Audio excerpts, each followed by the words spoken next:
Hey, this wasn't really a planned video, but I've just watched an old Tales from the Crypt episode with a friend. If you're not familiar, Tales from the Crypt was a sort of anthology series in the 1990s, very much designed for adults, despite the fact it was based on comic books. It had a very dark sort of subject matter, but basically there were 25-minute episodes featuring all sorts of macabre sort of stories.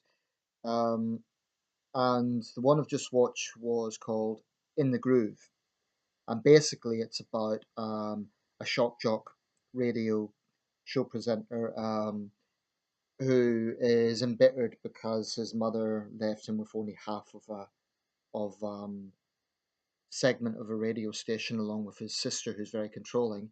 So, along with well, I won't spoil the episode, but basically it's about a shock jock. That got me on to thinking about. I was explaining to my friend what the idea of a shock jock is because he wasn't familiar with the term. So I thought, okay, well, who can I give as an example of a shock jock? So I brought up Alex Jones. Um, and if you're watching this video, you in all likelihood know who Alex Jones is. I've kind of been familiar with Alex Jones for quite a while now. I've made previous videos on the gun issue in America, and Alex Jones very much figures in that whole thing.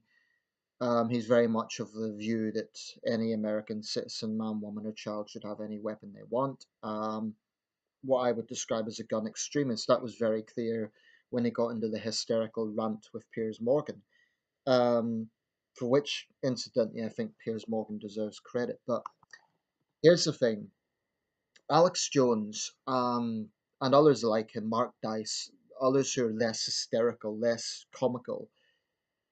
Um, what I find troubling is just how many people get taken in by these sort of usually right wing, but you get left wingers as well, conspiracy nuts. They push forward these ideas with the most conjectural of evidence, if you could even call it evidence. And whenever they're pushed on something, I've noticed Alex Jones has a strategy. One, he loves to play the victim. And it's comical in one sense, but it's not so comical because a lot of people are taken in by it. You know, it's all very well to say he's a nut, we can laugh at him, but there is a disturbing number of people who actually believe his hysterical rants. And he's churning out hatred in these broadcasts. He's churning out hatred against politicians.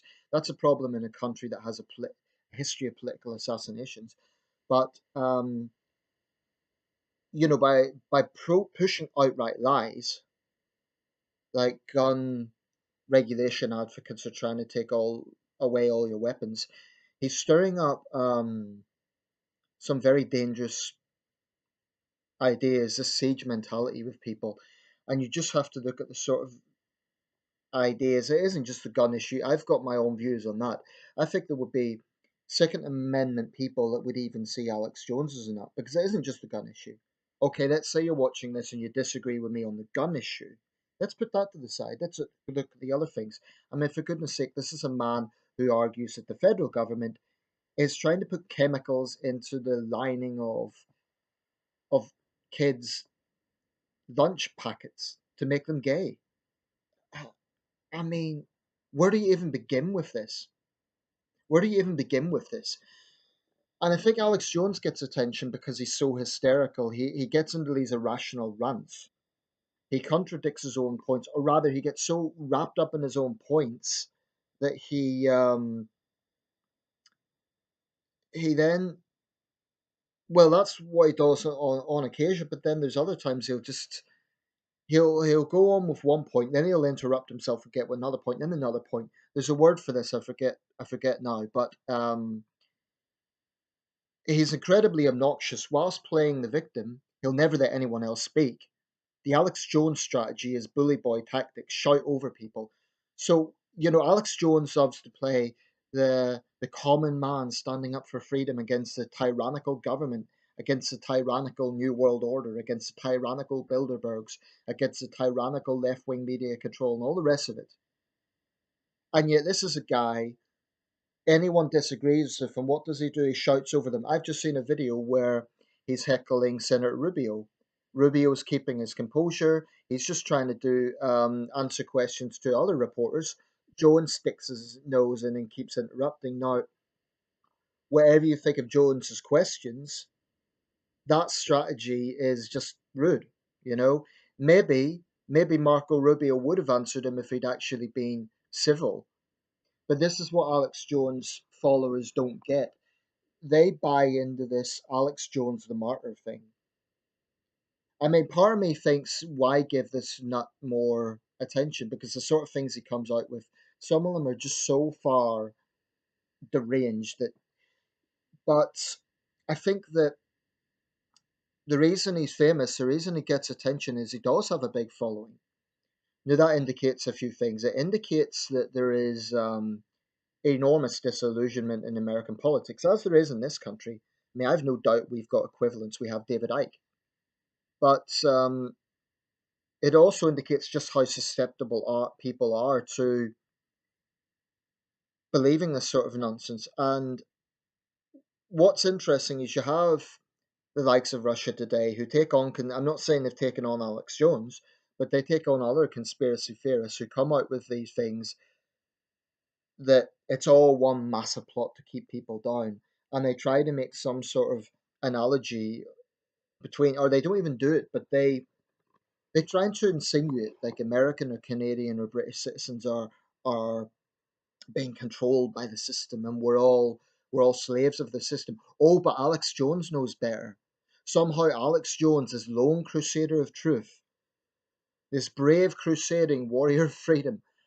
I mean, you just have to step back for a second and think, well, what makes him so special? To all of Alex Jones followers, what makes him so special? I would say the same to David Icke followers.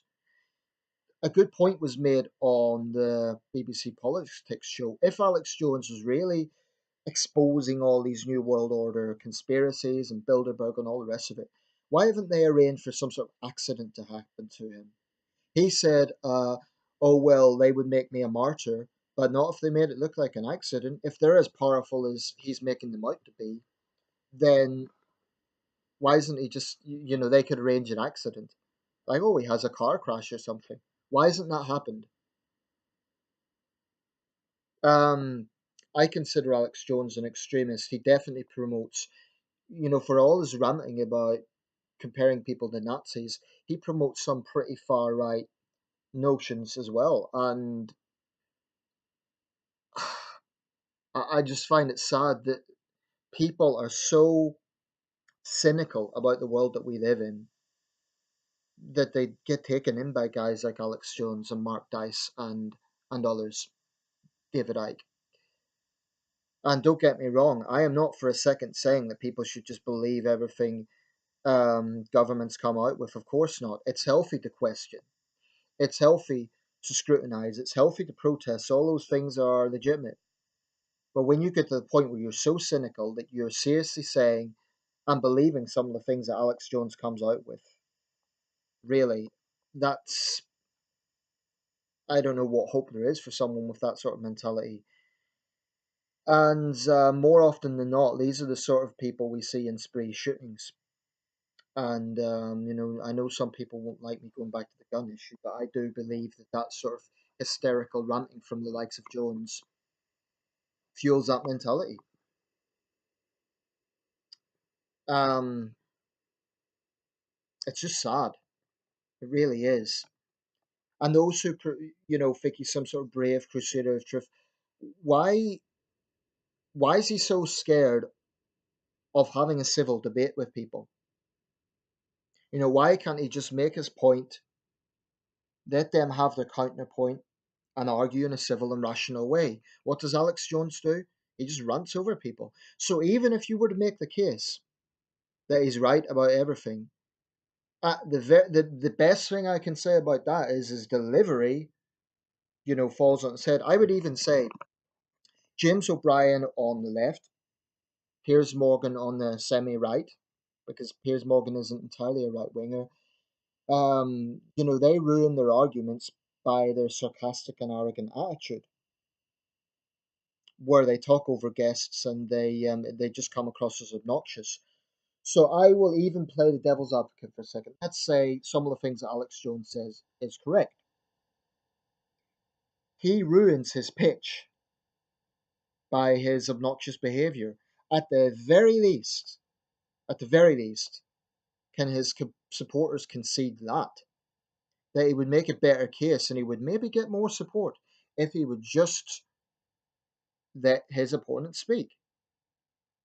And but they won't buy into that because they've bought into the oh Alex Jones is a brave martyr notion. It's just I find it I actually find it rather scary that so many people are so cynical that they're so disillusioned with politics that they, which I can understand. I often feel disillusioned with politics, but that you would actually buy into notions that the federal government in the United States is is putting chemicals into children's food for some sort of gay agenda. I mean that it's not even funny because people follow Alex Jones and they get into these diatribes and I don't know. I just find that sad.